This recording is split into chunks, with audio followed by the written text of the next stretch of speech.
Each time the New York Knicks needed a problem solved in Tuesday night's NBA Cup final against the San Antonio Spurs, nor how mundane or complex the on-court task was deemed to be, the question and answer was Mitchell Robinson. His 5 offensive rebounds in the span of 90 seconds provided the fulcrum of a pivotal 3-minute, 6-2 run that gave New York a fourth-quarter lead they would never surrender. But Robinson's commitment to crashing the glass against a team that relished a physical bout down low proved pivotal on one of the game's biggest stages. Robinson played just 18 minutes but snagged 15 total rebounds, 10 of them being offensive, in a game where the Knicks scored 32 second-chance points from 23 added opportunities. Tonight showed why it's important to create extra possessions. Robinson, donning a Cup Champions t-shirt, and told Yahoo Sports following the Knicks' 124-113 win over the Spurs, "They shoot the ball, they miss, I get the offensive rebound, and that's another chance of us scoring. I did that, 10 times tonight? We missed some, but the chance is there. It helps a lot."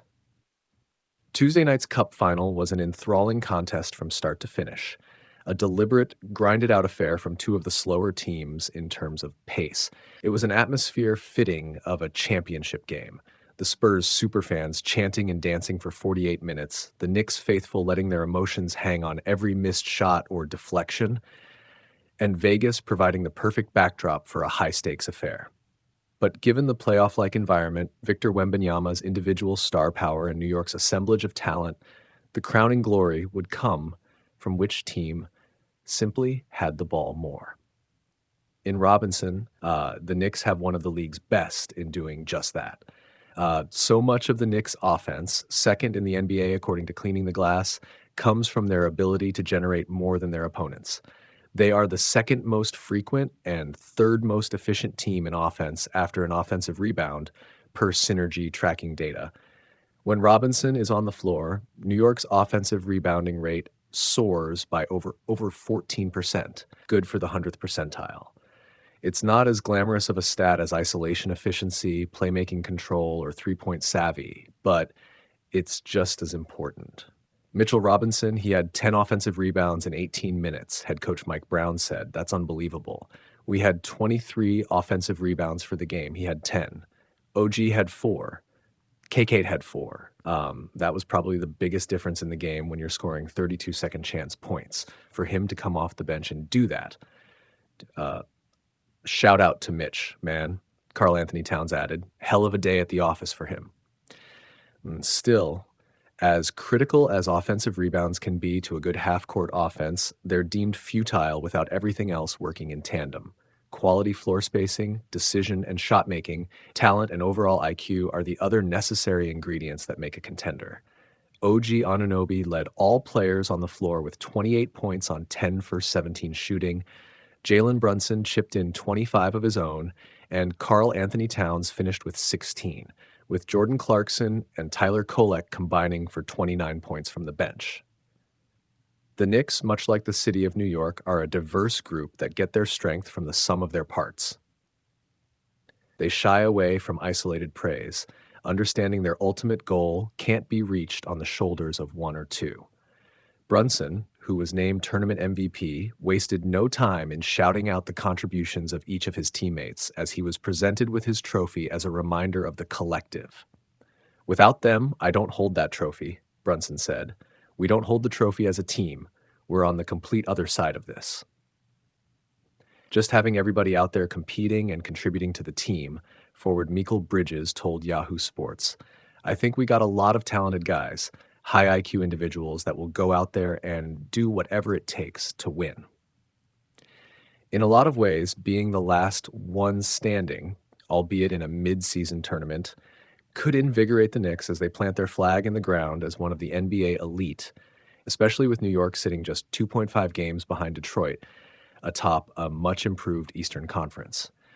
It was clear from their words both before and after the game that bringing success back home, lifting a banner, meant something.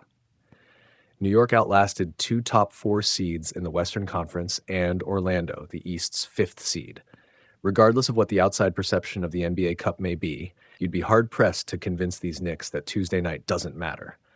New York can make a strong claim as the deepest, most talented team in the East, and perhaps the NBA as a whole. How many teams can match the sheer offensive brilliance and leadership of Brunson? The two-way skill set of Anunoby and Bridges? Towns' unicorn-like gravity? Josh Hart's glue? Jordan Clarkson's instant scoring off the bench? The guidance and tactical astuteness of Brown? This is why the Knicks should be feared. Brunson is the head of the snake, a likely MVP candidate, and rightfully so. His ability to command complete control of a team filled with vibrant personalities, all while understanding how to navigate situations, is admirable. But take a stroll into Madison Square Garden and think that slowing Brunson down is a surefire way to victory, and your mistakes haven't even begun. New York is deep. New York is dangerous. New York is champion, and it's just getting started. It's a goal of ours that we get to check off, Brunson said. It's an important stepping stone for us. We can still learn from this game and get better as well. I'm very thankful for the opportunity presented to ourselves. This is great. We're going to enjoy this, but once we leave tomorrow, we're moving on. You ever watch a game where the box score reads like a Hollywood subplot? Nobody's the obvious hero, but somehow the whole movie still explodes into a perfect ending? That was tonight. The New York Knicks, gritty, weird, and wonderfully unspectacular in all the best ways, clawed past the San Antonio Spurs to win the 2025 Emirates NBA Cup 124-113. Reuters.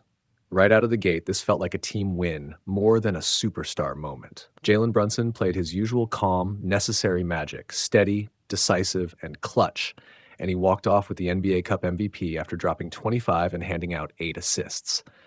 But this wasn't a one-man parade. OG Anunoby led the scoring with 28 points. Karl Anthony Towns hit a double-double, and the bench, yes, the bench, carried a ton of the load when it mattered most. Reuters. If you want the simple, jaw-dropping stat that explains how the Knicks won, they dominated the glass. New York out-rebounded the Spurs 59-42 and turned offensive rebounds into second-chance points like it was a cheat code. Mitchell Robinson grabbed 15 rebounds in just 18 minutes, 10 of them on the offensive glass, and the Knicks scored 32 second-chance points. That relentless pursuit of extra possessions turned what should have been a nail-biter into a one-sided finish down the stretch. ESPN.com. So let's walk this through like a tight little story, because that's what the Knicks gave us, a plot with a clear through line, surprising beats, and a satisfying resolution. The early chapters. Spurs come out swinging. San Antonio played with pace and energy. Victor Wembanyama showed flashes. He finished with 18, and for long stretches, the Spurs looked the hungrier team. The Knicks trailed at times, but you could see the blueprint forming. Attack the glass, feed the bigs, and wait for the bench to make noise. When the Spurs' shooting cooled and turnovers crept in, New York smelled blood. Reuters. The middle. Bench and boards. This is the part of the game where the Knicks' identity showed up in full force. Mitchell Robinson extended possessions again and again, giving New York multiple